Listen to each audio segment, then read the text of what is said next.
In this fourth episode, I want to talk about something that probably is contradictory to what a lot of you have been taught or told or even read about, and that's body rotation. When we look at body rotation, people say, oh yes, you have to rotate your body to minimize the frontal drag. In other words, if I'm going through the water like a barge and I have no rotation, yes, I'm going to create a tremendous amount of drag in the back. If I can rotate my shoulders from side to side, that minimizes that dragging effect. But if I try to over-rotate my entire body like a log or a plank in the water, and my hips simultaneously have the same amount of rotation as my shoulders, then I get in trouble. So I'll try to give you a quick demo, and we're going to look at this in the water. Ideally on the rotation, I have about half as much rotation out of my hips as I do my shoulders. If I've got great thoracic spine mobility, which allows me to rotate from side to side, and I'm not lordotic in my low back, and I'm not allowing my leg to splay out to the side, which a lot of people do.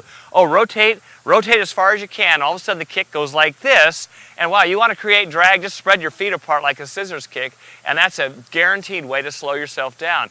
So we want to think about rotation, but I'm going to give you a couple cues, and we'll do this in the water.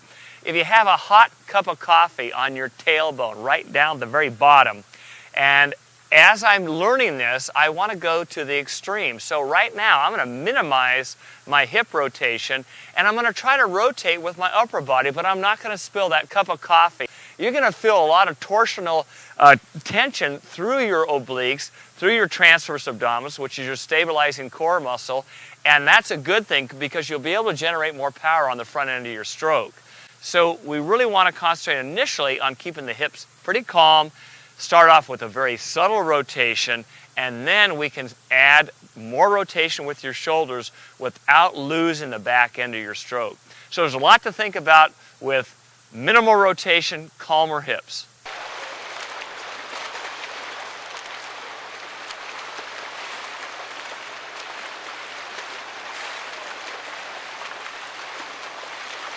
We talk about rotation with your shoulders and your hips.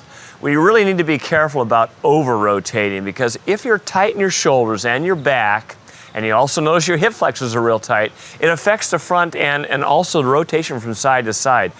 Remember, you're not a log in the water. We don't want to rotate our shoulders and our hips to an equal rotational angle.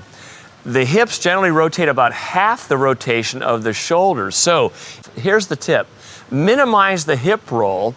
I use a hot cup of coffee on your tailbone or using that pull buoy between your calves, and see if you can rotate your shoulders without rotating your hips. Then bring in the hip roll. And one final little cue, if you can just keep your feet together as you're rotating, that will minimize this splaying of your feet, which I see with a lot of athletes when they try to over-rotate.